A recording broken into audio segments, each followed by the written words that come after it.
Hola, ¿cómo les va? Buenas noches, bienvenidos a Entre Líneas. Bueno, hoy vamos a tener aquí varios temas. Por tratar algunos de orden local, otros que van a tener que ver con la realidad nacional, como por ejemplo la cuestión económica, la transición, el dólar que empezó a retroceder. Sí. Curiosamente, bueno, en los últimos días empezó a bajar la cotización del dólar. Vamos a hablar de la transición económica de la República Argentina y de lo que deberá enfrentar el próximo gobierno. Alberto Fernández, cuando asuma el próximo 10 de diciembre, ¿qué herencia le va a dejar en materia económica Mauricio Macri, que no es menor, ¿no? Una mochila pesada. Sí, pero hubo algunos indicios que se pueden llamar positivos en las últimas horas. Por ejemplo, la señal del Fondo Monetario Internacional y las declaraciones de que están listos para negociar con el gobierno entrante en cualquier momento y sin condiciones previas. Sí. Y también el BID planteó que están disponibles los 6.000 millones de dólares que tenía aprobados para Argentina, pero para obras. Así es. No pueden ser destinados a necesidades financieras. Exacto, a gastos corrientes y demás. Bueno, a esto se le suma, por supuesto, que nada es casual, la llamada de Trump, ¿no? Sí, se produce todo esto después de la llamada de Trump. Después de la llamada de Trump, efectivamente. Bueno, vamos a estar hablando de eso con el economista cordobés Jorge Ingáramo. En un ratito nada más nos vamos a ocupar de ese tema.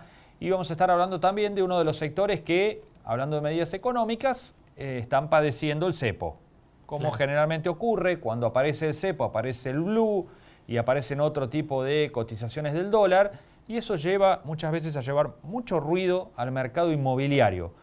Vamos a estar hablando con Eduardo Aliendo sobre ese tema, bueno, un referente del mercado inmobiliario local, sobre qué pasa con las transacciones de bienes inmuebles en Río Cuarto a partir de este cepo reforzado que aplicó el Gobierno Nacional.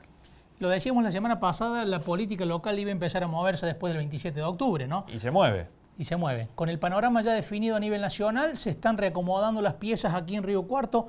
Primera elección importante que se viene después de la nacional. Así es. Los ojos suelen estar puestos en los últimos años en la elección municipal de Río Cuarto, precisamente porque es la primera que se produce en una ciudad importante después de las elecciones municipales. Claro. De las elecciones nacionales, perdón. Así es.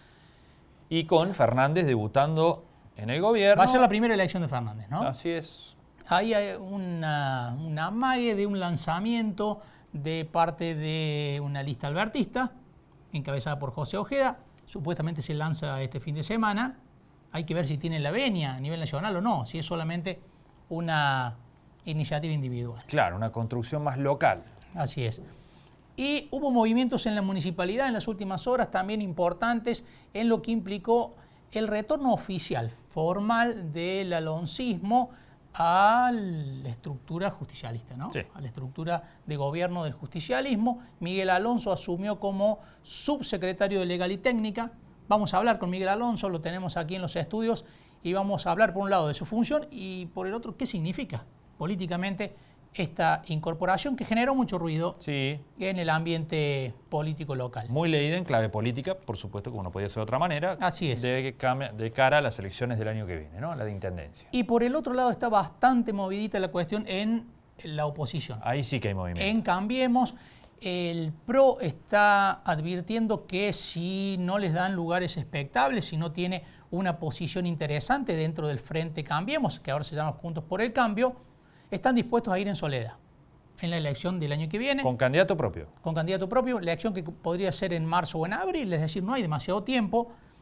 Vamos a tener hoy a Manuel Betors, concejal de Cambiemos y el vocero del PRO a nivel local, y vamos a consultarle cómo están las negociaciones para esta conformación del frente opositor. ¿Hay negociaciones? Sí, las hay. Recordemos que está conformado el Cambiemos aquí en Río Cuarto por el radicalismo, que ya cerró su candidato a intendente.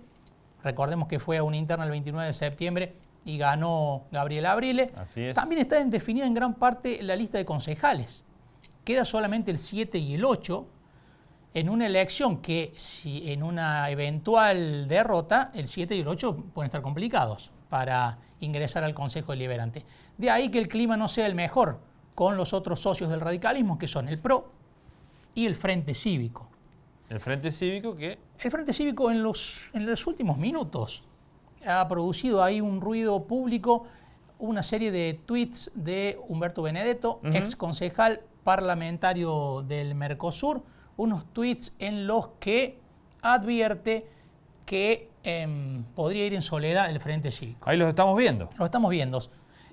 Humberto Benedetto, mientras Juan Manuel Llamosas intenta sumar todo lo que puede, la UCR Río Cuarto intenta dejar afuera a todo lo que queda. Somos boleta. Si alguien piensa que el Frente Cívico de Córdoba se va a pasar 4 años mirando cómo gobierna Juan Manuel Llamosas desde la Plaza Olmos o cómo hacen oposición la UCR Río Cuarto desde el Consejo, se equivocan. Hay una tercera opción, ahí no, ya introduce directamente la posibilidad de una lista propia. Claro, de una candidatura. Hay una generación de dirigentes de diversos orígenes que tenemos una cuenta pendiente con la ciudad y la vamos a saldar presentando un proyecto épico. Épico. Que cambie Río Cuarto, en eso estamos. Dice Terto Benedetto, con lo cual está exteriorizando esta falta de acuerdo en Cambiemos, que si se producen estos desmembramientos, si se formalizan, va a ser una oposición todavía más débil. Así es. De lo que era, y lo cual podría comprometer aún más las chances de que llegue competitivo a la elección. Pero además se suma la posibilidad de que un desmembramiento radical vaya con lista propia. No hay que perderlo de vista. Eduardo Escopa declaró en los últimos días que no descarta también ir como candidato a intendente, lo cual le restaría votos al radicalismo. ¿Cuántos sectores opositores que puede haber, no? Muchos sectores opositores, lo cual es funcional, por supuesto, al oficialismo que se está broquelando y sumando más espacios encima, ¿no? Sí, sí. Vamos a los auspicios, enseguida hablamos con Miguel Alonso.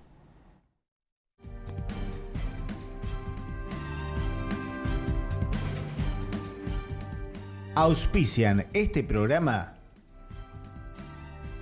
Bio 4, Alimentos Santa Rosa, Ente Municipal de Obras Sanitarias, Sociedad Anónima de Transporte Ciudad de Río Cuarto, Sociedad Rural de Río Cuarto, CESIS, Diego Cid, Consejo Deliberante, Gobierno de la Provincia de Córdoba, Gobierno de Río Cuarto, Universidad Nacional de Río Cuarto, Comuna de Chucul, Municipalidad de Monte de los Gauchos, Colegio de Abogados de Río Cuarto, Defensoría del Pueblo Ciudad de Río Cuarto, AEFIP, UPC, Tarjeta Naranja.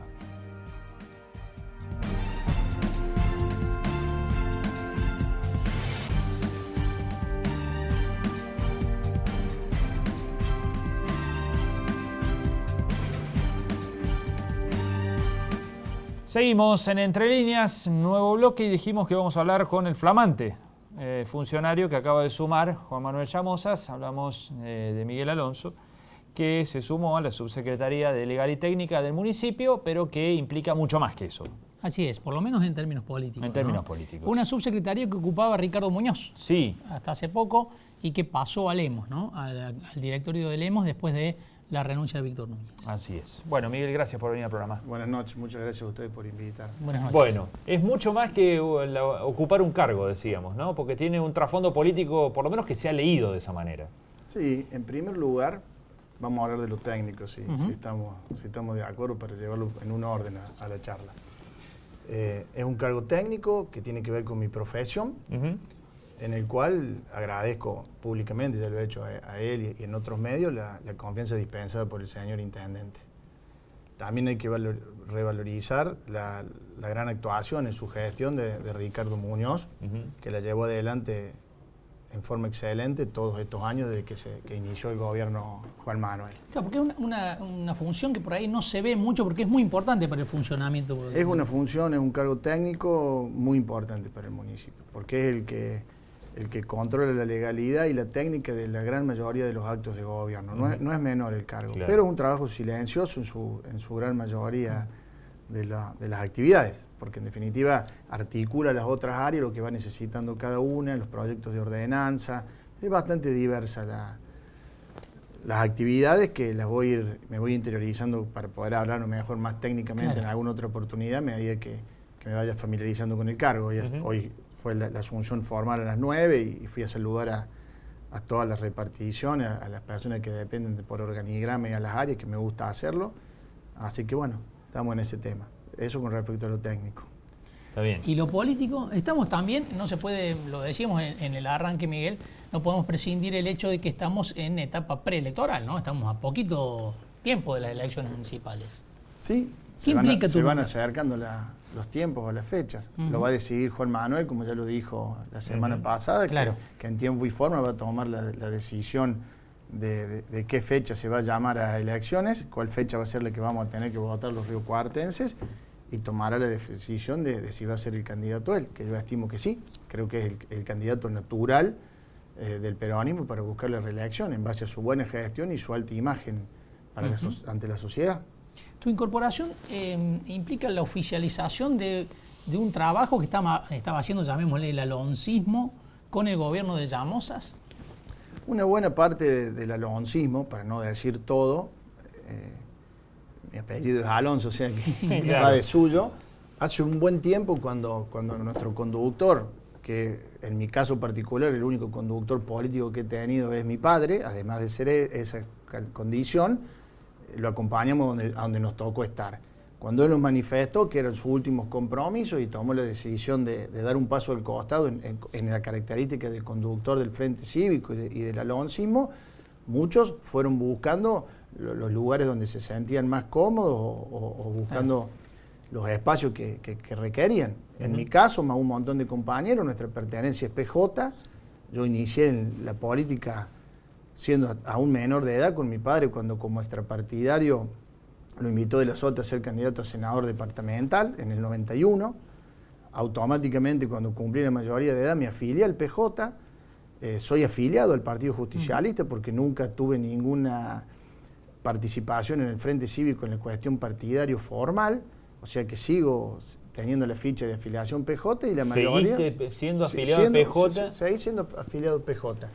Por lo tanto, y prácticamente no he tenido responsabilidades de envergadura y bueno, por eso la mayoría era base PJ el alonsismo y la gran mayoría hemos vuelto.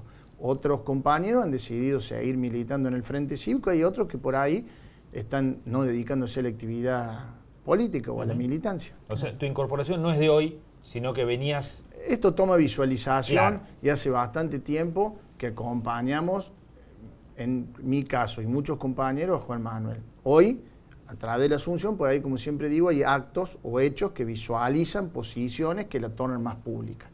Yo volví como un militante común y corriente, que siempre, lo hablábamos antes de cámara, siempre valoro la militancia, porque por ahí hay muchísimos militantes que participan, tanto sea en los partidos políticos como por ahí tienen capacidad de participación en entidades. Yo siempre estuve en el Jockey Club en la comisión directiva y fui presidente de la comisión de carrera cuando tenía 24 años, no estaba ni siquiera recibido, apenas me volví de Córdoba. O sea que siempre he tenido capacidad, vocación de participación. Hasta hace un año y pico integré la comisión directiva de la Rural, que le manifesté a mis compañeros de comisión que me terminaban, no porque tuviera algún problema, pero la verdad que prefería iniciar la carrera política, no quería mezclar las cosas, no tenía la vocación de seguir creciendo dentro del gremialismo rural, prefería hacer política propiamente dicha. Terminé en abril del 2018 mi cargo como vocal en la comisión directiva. Por eso, como les digo, estamos en este camino.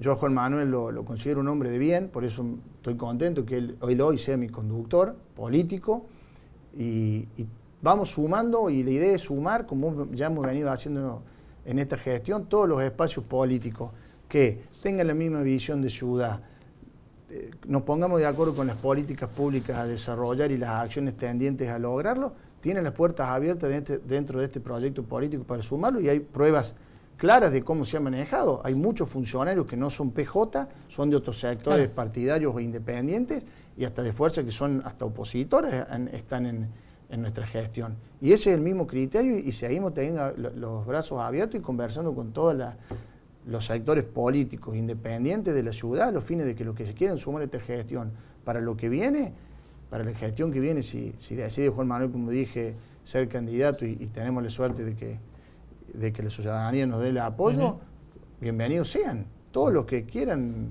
sumarse. Por eso siempre nos hemos manejado con amplitud. Claro. ¿Y cómo ves la situación con el nuevo polo de poder a nivel nacional, que es el albertismo, llamémosle, o el kirchnerismo, algunos sectores identificados con el kirchnerismo están hoy dentro de la estructura. ¿También se tiene que conversar con esos sectores para definir una relación? Como te dije anteriormente, la decisión es conversar con todos. Tratar de aunar criterios, de ponernos de acuerdo en la ciudad que queremos, cómo lo vamos a tratar de llevar adelante. Yo considero que gobernar es una función muy, muy difícil. No se le puede subestimar, porque si no ya tenemos ejemplos claros de lo que ocurre cuando uno subestima las responsabilidades que toma. Entonces, mientras que más fuerzas políticas, más divisiones distintas y más hombres de distintas corrientes y con distintos pensamientos colaboren en la gestión, hay muchísimas más posibilidades de estar a la altura de las circunstancias. Más en los tiempos que nos tocan vivir, que nadie puede desconocer que la Argentina está inmersa en una crisis que ha ido de más a menos desde hace prácticamente 8 años. O sea, no es un tema menor la situación en la que nos ocupa.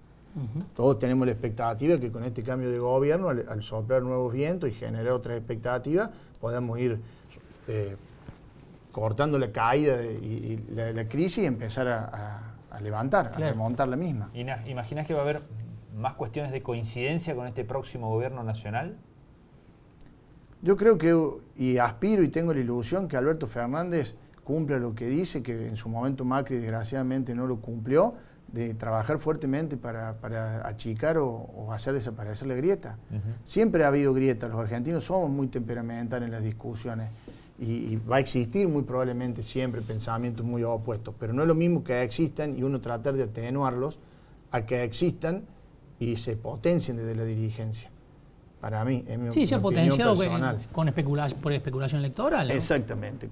A medida que empezó a haber cada vez menos logros para mostrar, se profundizó con la crítica y la grieta que dio resultado.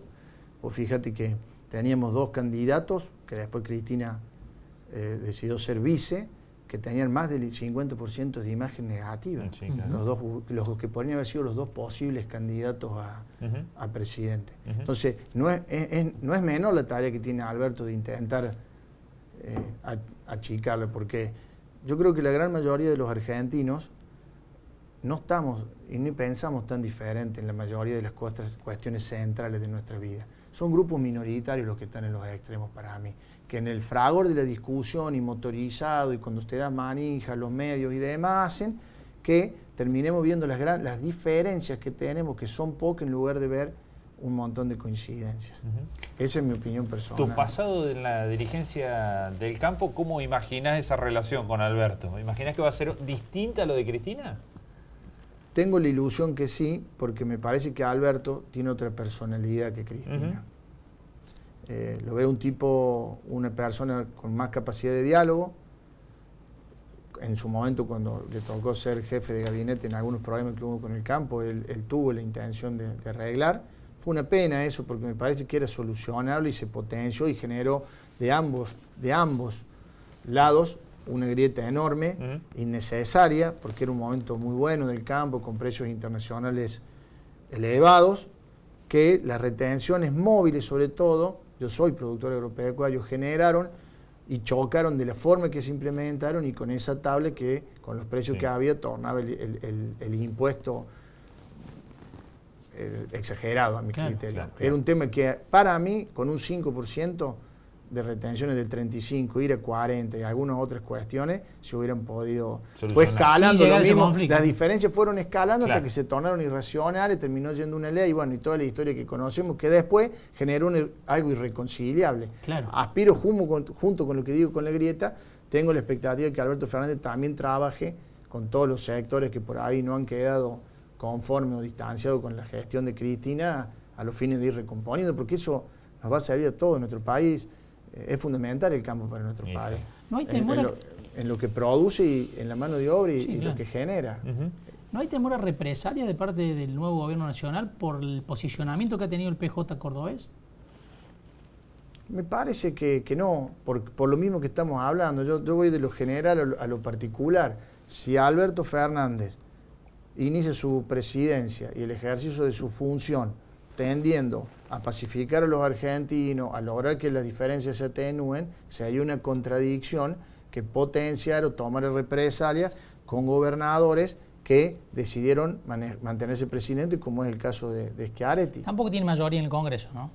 El resultado electoral me parece que genera que haya más equilibrios. Por ahí si hubiera sido una diferencia mayor, como en algún momento se insinuó con las PASO, por ahí podía generar que hubiera mayorías, y eso genera por ahí, en el 2011 el 54% claro. de Cristina sí, claro. ayudó por ahí a que algunos grupos más extremos de pensamiento se impusieran con algunas decisiones, como para mí le pasó a Cambiemos. En distintos motivos terminaron prevaleciendo los grupos más minoritarios del otro lado que muchos grupos que tenían otra idea de cómo manejar la situación y la economía argentina y la política argentina. Claro. Bien. Miguel, muchísimas gracias por haber venido en tu primer día. Muchas gracias a ustedes. Muchas gracias. El debut como subsecretario en un programa, y como le dije, espero que no se hizo largo el día. Largo pero lindo. Ha sido un día lindo. Bueno, muchas gracias por venir. No, gracias a ustedes. Muy amable. Nos vamos a una pausa. Ya continuamos aquí en Entre Líneas.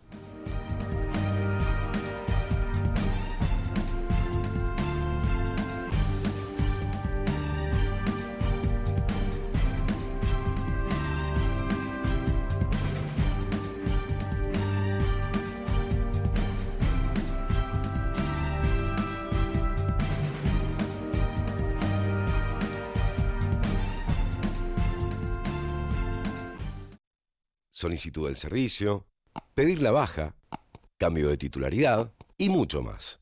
Ahora, la oficina virtual de EPEC es más virtual que nunca. Empezás y terminás todos tus trámites desde la web. Todos, sí, todos. Sin moverte de donde estés. Ingresá a epec.com.ar y comprobalo. Rápido, fácil y cómodo. EPEC. Crecemos juntos.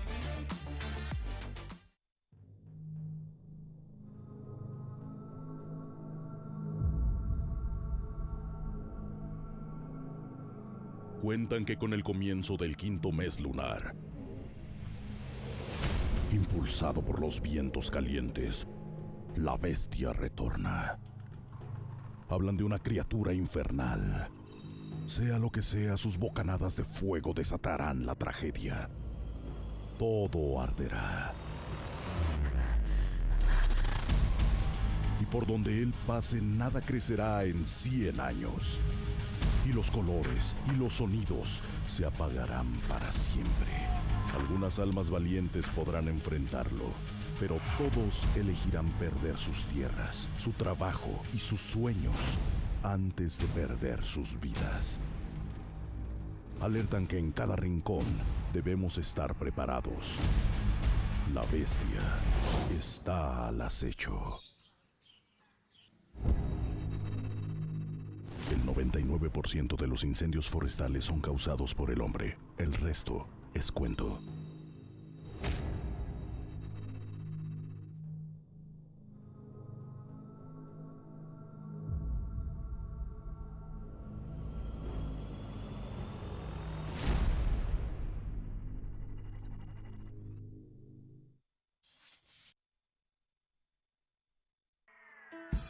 El gobernador Juan Schiaretti y el intendente Juan Manuel Llamosas firmaron un convenio para ampliar la red cloacal. Una obra que beneficiará a más de 5.300 vecinos y permitirá cubrir el 85% de la ciudad con cloacas, incluido el 100% de Barrio Alberdi. Con el gobierno de Córdoba, seguimos avanzando juntos hacia una mejor calidad de vida para todos.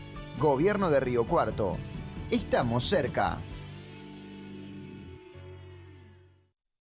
En Bayer, el futuro de la agricultura lo hacemos juntos y lo hacemos con innovación, sustentabilidad y transformación digital en beneficio de los productores, de los consumidores y del medio ambiente. Bayer, ciencia para una vida mejor. Oyemos informa. ¿Cómo limpiar y desinfectar tu tanque? El Hemos provee el recurso del agua y se encarga de que llegue hasta tu domicilio. Es importante que recuerdes que la limpieza de las conexiones internas de tu domicilio son de tu responsabilidad. Recuerda que una vez al año debes hacer la limpieza y desinfección de tu tanque. ¿Cuáles son los pasos a seguir? Cerrá la llave de ingreso y la válvula de la cañería interna. Abrí la válvula de limpieza y procedé a vaciar el tanque, dejando un poco de agua para lavar el fondo con un cepillo y luego enjuagá. Llená el tanque y agregá 1 litro de hipoclorito de sodio o 2 litros de lavandina por cada 1000 litros de capacidad del tanque. Deja actuar 3 horas y elimina el agua clorada, haciéndola salir por todos los grifos de la red interna para la correcta desinfección. Llena el tanque y ya está listo para poner el mismo en funcionamiento. Tanque limpio. Cuidemos nuestra agua. Es única. Es nuestra.